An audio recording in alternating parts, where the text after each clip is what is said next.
அனைவருக்கும் வணக்கம். ஜெயஸ்ரீ நாட்டியாலயா அன்போடு வரவேற்கின்றது.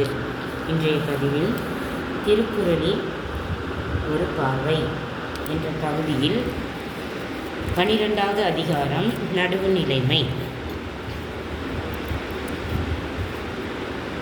தகுதி என ஒன்று நன்றே பகுதியால் பார்ப்பட்டு ஒழுகப் பெறின். ஒரு வழக்கை தீர்த்துவிட நடுவுநிலைமையாக பாரபட்சமில்லாது இருக்க வேண்டிய ஒருவன் வழக்கினால் கருத்து வேறுபட்டவர்களுடைய நிலையில் தன்னை நிறுத்தி கொண்டு ஆராய்ந்தால் நடுவு நிலைமை சரியாக இருக்கும்.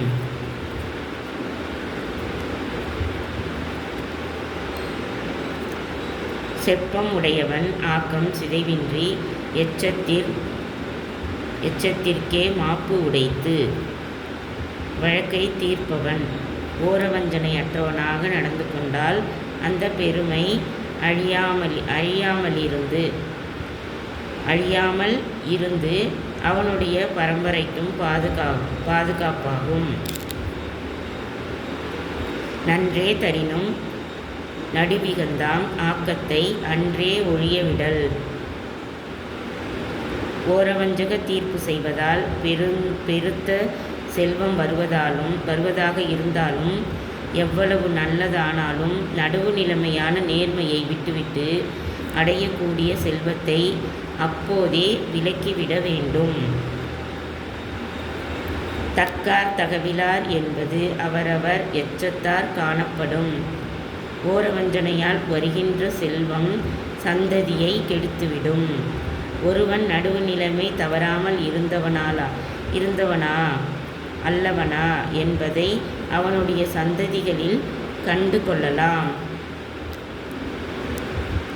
கேடும் பெருக்கமும் இல்லல்ல நெஞ்சத்து கோடாமை சான்றோர்க்கணி. ஏழையாக இருப்பதும் பணக்காரனாக இருப்பதும் உலகத்தில் எல்லோருக்கும் உள்ளதுதான். எவ்வளவு செல்வம் வருவதனாலும் மனம் நேர்மையை விட்டு செல்வத்தை கருதி கோணாமல் இருப்பதுதான் உயர்ந்த குணமுடையவர்களுக்கு சிறப்பு தருவது. கெடுவல்யான் என்பது அறிக தன் நெஞ்சம் நடு ஓரி அல்லச் செய்யின். நடுவு நிலைமை தவறக்கூடாது என்பதை ஒருவனுடைய மனசாட்சியே சொல்லும். ஒருவன் நடுவு நிலைமை தவறி பாரபட்சமாக ஒரு தீர்ப்பு சொல்ல நினைக்கும்போது அவனுடைய மனசாட்சி நான் கெட்டுப்போவேன் என்று எச்சரிக்கும். அதை அறிய வேண்டும். கெடுவாக வையாது உலகம் நடுவாக நன்றிக்கண் தங்கியான் தாழ்வு. நடுவு நிலைமை உள்ளவன் ஏழையாக இருந்தாலும் நடுவு நிலைமை தவறாமல் நடந்து கொள்ளும் ஒருவன் ஏழையாக இருப்பினும் அதை ஒரு குறையாக எண்ணாமல் உலகம் அவனை சிறப்புள்ளவனாகவே மதிக்கும். சமன் செய்து சீர்தூக்கும் கோல் போல் அமைந்த ஒரு பால் கோடாமை சான்றோர்க்கணி. ஒரு வழக்கை தீர்க்கும்போது துலாக்கோல் போல நேர்மை கோணாமல் வழக்கை சீர்தூக்கி பார்த்து ஒரு பக்கத்திலும் சாய்ந்து விடாமல் இருப்பதுதான் மேலான குணமுள்ளவர்களின் சிறப்பு. சொற்கோட்டம் இல்லது செப்பம் ஒரு தலையா உட்கோட்டம் இன்மை பெறின். மனம் ஒரு பக்கத்திலும் சாய்ந்து விடாமல் இருந்தால் வழக்கில் தீர்ப்பு சொல்லுவதும் நடுவு நிலைமை தவறாததாகவே இருக்கும். வாணிகம் செய்வார்க்கு வாணிகம் பேணி பிறவும் தமப்போர் செய்யின். பிறருடைய பண்டங்களையும் தம்முடைய பண்டங்களைப் போல் நிற்பதுதான் வியாபாரிகளின் சிறப்பு. அதுபோல் பிறருடைய வழக்கையும் தம்முடைய வழக்காக சீர்தூக்கி செய்வதுதான் நடுவு நிலைமையின் சிறப்பு. அனைத்து குழந்தைகளும் செம்மையாக திருக்குறளை படித்து ஸ்மரணம் செய்து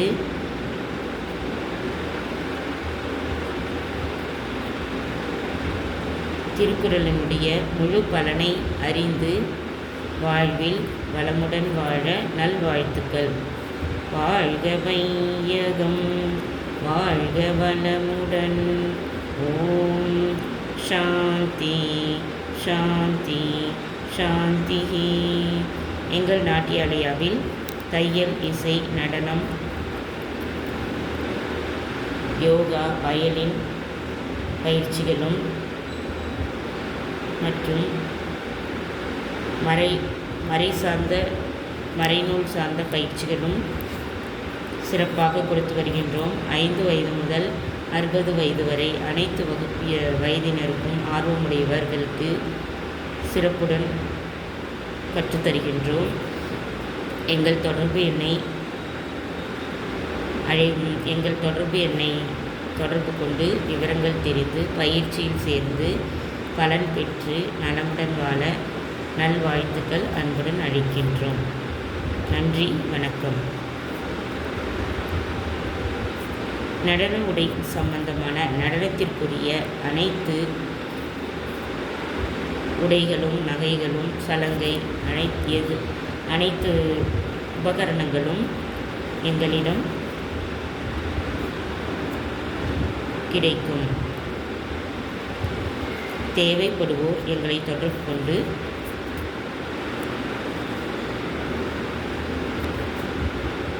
அதனுடைய விவரத்தை கேட்டு பயன்பெற அன்புடன் அழைக்கின்றோம். நன்றி, வணக்கம்.